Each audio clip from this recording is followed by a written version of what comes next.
I practically grew up in a wok. We worked all hours in my parents' Chinese restaurant. Oh, delicious. Over the years, I have mastered the art of how to cook the food I grew up on and the food that I love. No words. And now I want to share my favourite Southeast Asian recipes with you. No fuss. Maximum flavour.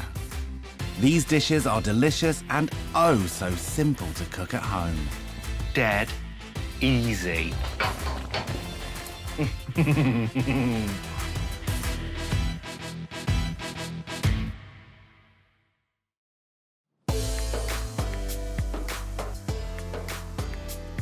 Sometimes you might find yourself home alone, but that doesn't mean you can't cook up something really delicious.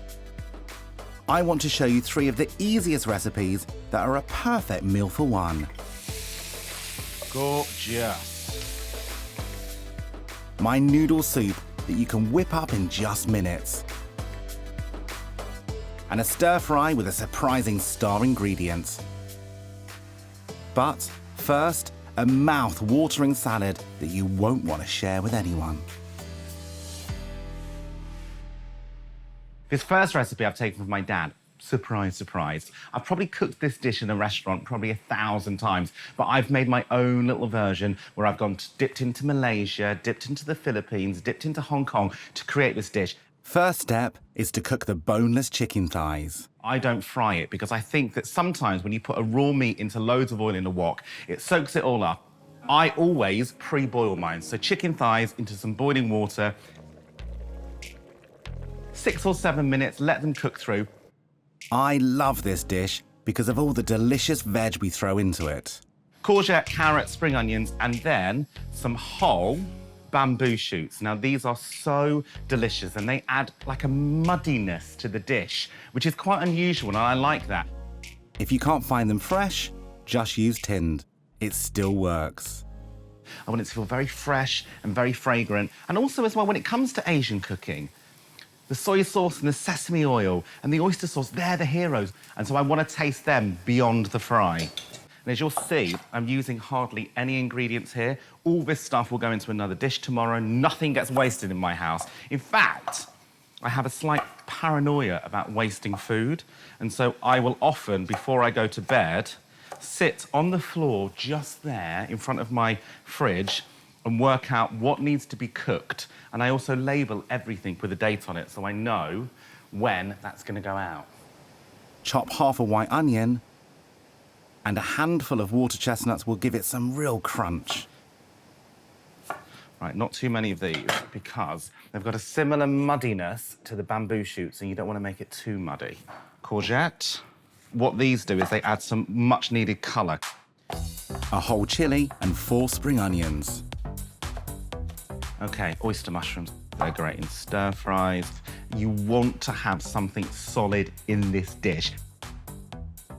I mean, that is, look, a meal for one. That is basically a plate of veg. That is guilt-free love on a plate. So there we go. Our nice chicken thighs, all lovely cooked all the way through. So I'm going to do some generous chunks, okay? Okay, Dolly can have that little bit there. I like to share my meals with Dolly. Right, let's start our fry. Heat up a tablespoon of oil and start with the onion. Right, onions are getting a little bit of colour now. So I'm going to add my chicken in because I want the flavour of the onions to get in that chicken. Nice little sizzle. Lovely. A teaspoon of garlic and ginger from a jar. Okay, that's all cooking through. Now, all of our veg except the spring onion and chilli.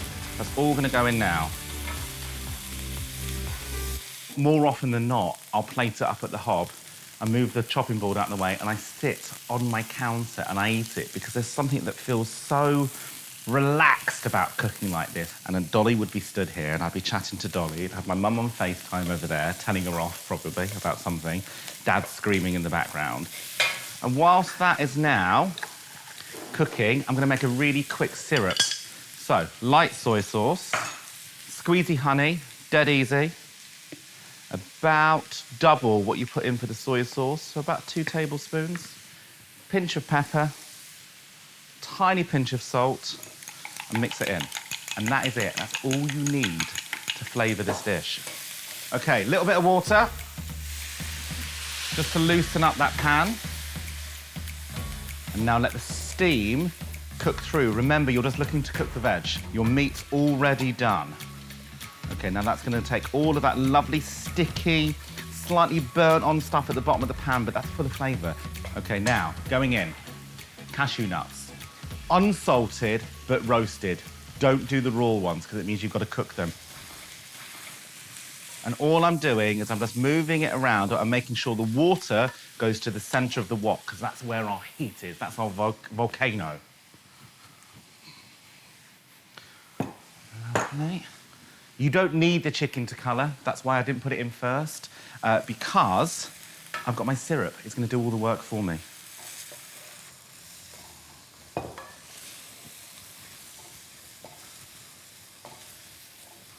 So what I'm looking for now, can you see I've just got a tiny little reservoir of water at the bottom. I just want that to completely go. So I'm just reducing this down now. If you wanted to, you could turn this into a proper presentation dish. If you did that, you'd add more water, just thicken with corn flour afterwards, and it becomes your standard chicken and cashew nut. Okay, we're gonna get our syrup.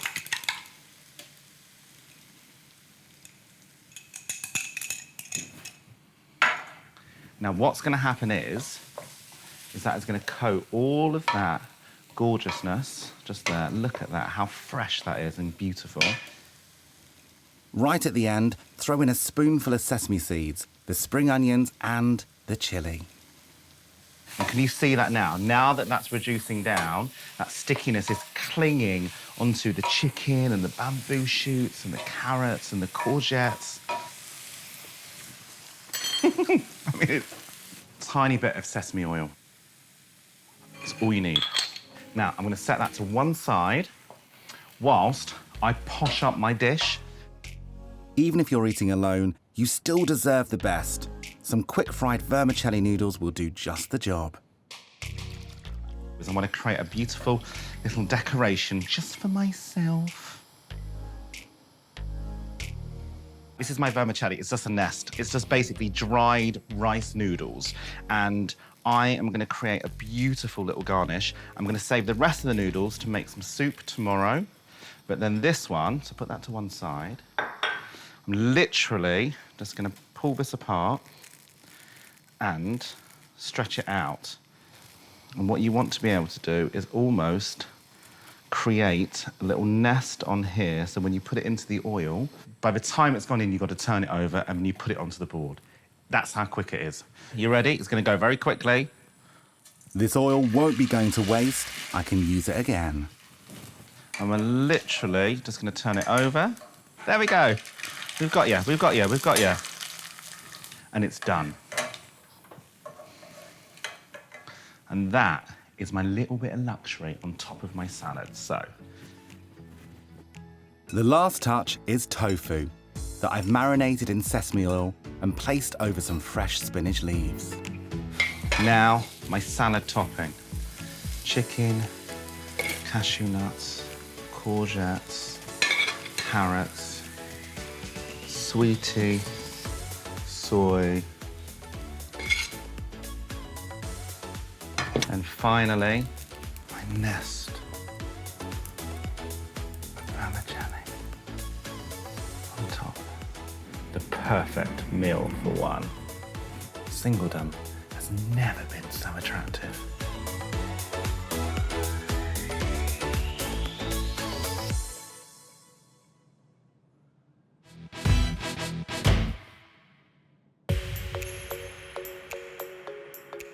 When I was a student, I developed this dish because I missed my family so much, and I did little versions of what we used to eat at home. And I wanted loads and loads of flavour. I didn't have very much money whatsoever. And so I created Super Gok's noodles. And I use a packet noodle that you get. And everyone hates these, and people frown upon these. But if you go out to Asia, we all eat these. You can go to restaurants where they only serve these noodles. If you go to a newsagent, you have a kettle on the side where you would make your own noodles in the newsagents, no word of a lie. And so this is my version. It's so easy. This dish takes less than 5 minutes to make. And all of that time is to get the flavour in. Just get some water on to boil. So, this is miso paste. You get it in a jar, or you can get sachets now in a supermarket. And now I love the taste of miso. It's really, really good for you. There's hardly any calories in it. Then you're gonna take a little squidge of oyster sauce. And also this dish as well, from all of my friends, it's the one dish that everybody cooks and they constantly do it. And I'll be on the telephone to my friends and say, oh, what are you having for your dinner? Oh, I'm gonna do your soup noodle dish. Just because it takes literally less than 5 minutes to cook and prepare. And that is basically your seasoning. Give that a little bit of a whiz. And then once this gets nice and hot, you're gonna whack in your nest of Gok super noodles. Right into the center, let that boil through. That goes in. I probably eat this dish 4 times a week.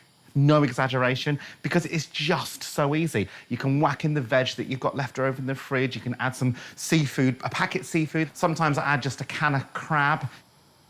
Okay, the noodles have now gone from a very, very tight Marcel wave fringe into slightly longer locks. So I'm just gonna whack in all my veg.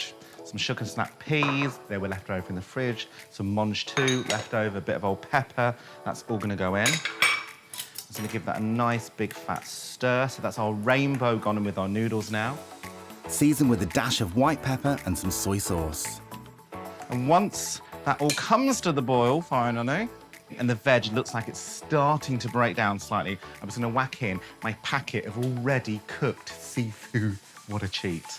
I'm using a mixture of king prawns, squid rings, and mussels. Honestly, it's so easy. This is traditional, proper Hong Kong Chinese food cooked in central London right now. Whacking my bean sprouts and pepper, because Dad always says you can't cook bean sprouts without pepper. And once that comes to the boil again, and I'm happy my seafood is warmed all the way through, we can add just a dash of sesame oil. Right, our soup's done. And this is all we're gonna do now.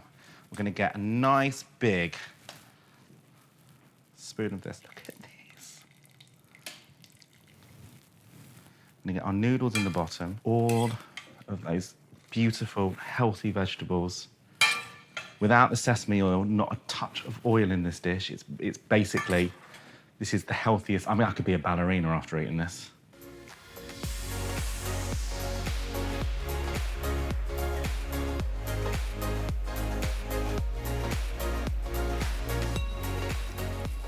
Oh, lovely. Anyone ever tells you that packet noodles are not good for you, you tell them to sling their rug.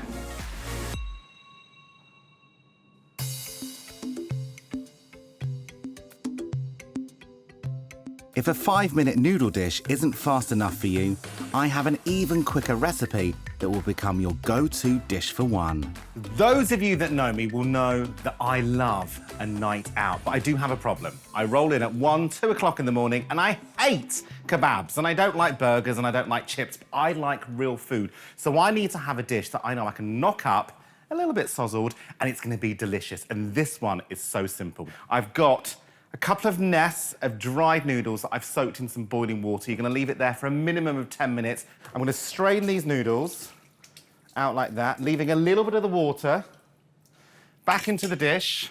I'm gonna add in some chopped spring onions, a 1/4 teaspoon of jar ginger, and 2 tablespoons of oyster sauce. And that is my midnight no-cook noodles that I literally devour in my pants on the sofa. Papa Wan used to make this for me as a kid, and it's genuinely one of my favorite things to eat ever.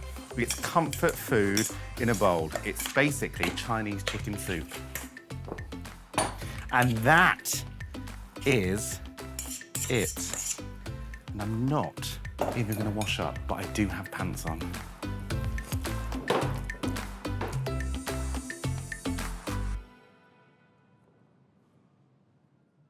My last dish is an absolute banger, and the perfect fit if you are dining alone. Delicious tomato-based Canton beef. I don't think it is from Canton. I think it's probably from Milton Keynes in the 1970s, but that's all right, because it's packed full of Asian flavours. And the fact that we've developed these dishes in this country and we've taken ownership over them makes me want to eat them even more. And I cook this dish a lot because it's so simple. We have cooked this in Dad's restaurant for probably 35, 40 years, served it to tens of thousands of people, and now I'm going to show you how easy it is. Canton beef is basically beef and tomato. And I have a very special Western ingredient. I use tomato ketchup, but then I use loads and loads of layers of Asian flavours in there that's going to give it all of its nice Eastern promise. As always, with a stir fry, prep the veg first. Start with slicing some white onion. What's really nice about this dish is, number one, its simplicity, but number two, it's because it's probably all the stuff you've got left in your fridge after a week's shop. So we're gonna go quite thick strips. It's because I want them to hold their own against the tomato ketchup, which is really dominant. And I'm gonna put 3 tomatoes in this. And because it is beef and tomato, the tomato needs to be prominent. My dad doesn't really eat that much Western Asian food, so he's not the type of person that would eat a sweet and sour or honey lemon, but he will eat this dish, or his version of it. There's something really fresh about it. Spring onions, put them in, about the same size as all that veg. Look at that uniformity. It's so gorgeous. I'm gonna do mum and dad style. So I'm gonna do big chunks. My mum is not a ginger fan, so Dad always cooks this dish, because my mum likes it, with massive chunks, which basically means she can pick the ginger out. You still get the flavour. And then 3 cloves of garlic crushed down, and then really roughly chop them. I've got some water chestnuts left over in the fridge, so I'm just going to whack those in as well. Let's go on to our beef. Sirloin, you could use any other bit of meat. A single steak is so easy to get hold of, so why not treat yourself? I'm going to take off the fat and I will fry that up for Dolly later on, so we won't be wasting that either. Find the grain and then cut the sirloin diagonally, roughly the same size as the vegetables. So you're looking for nice big chunks of meat. Beef and tomato Canton, all the way from Leicester. And so this is, for me, perfect. Dolly can have that. OK, so our beef. Now, let's do our run. Wash my hands.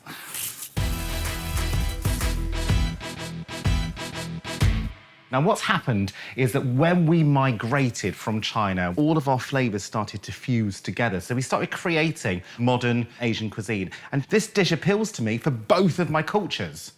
So here we've got our Asian flavours, oyster sauce, soy sauce, and then we're jumping all the way over into the UK or America with our tomato ketchup. Here we go. Right, beef in. You're going to seal this. Keep it moving around. Don't toss it yet. You've got oil in there. You don't want the flames to hit it.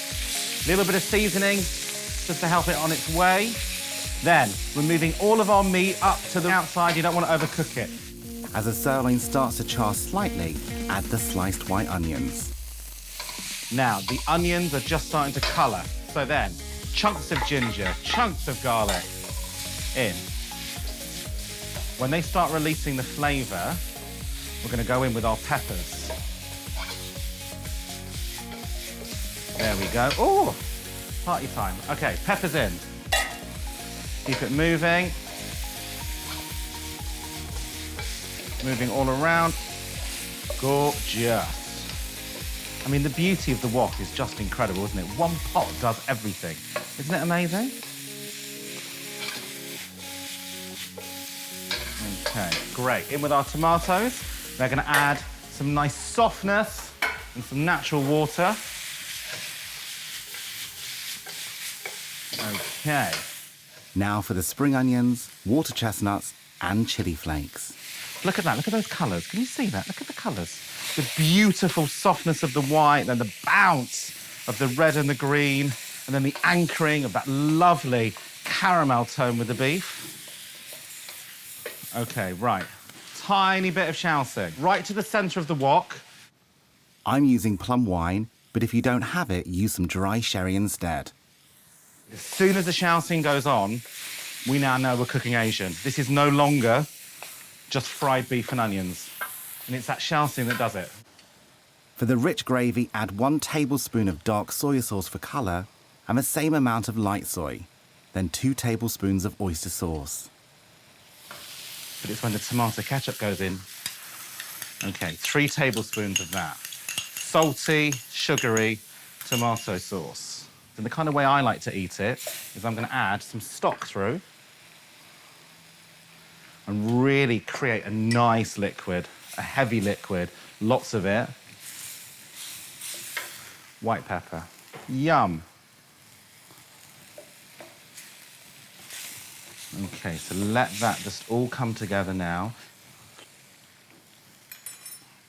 Oh, gorgeous. Tiny bit of sesame oil before I thicken. To thicken the sauce, simply add a little bit of corn flour with water and voila.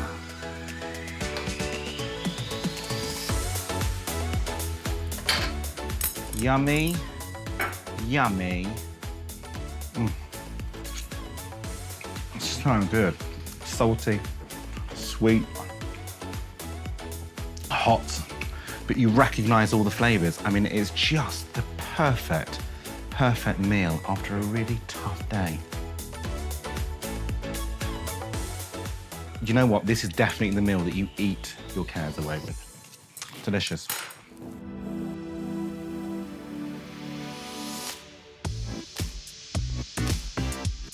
Eating for one doesn't have to be about compromise on flavour or taste, and also, it is no lonely way of eating.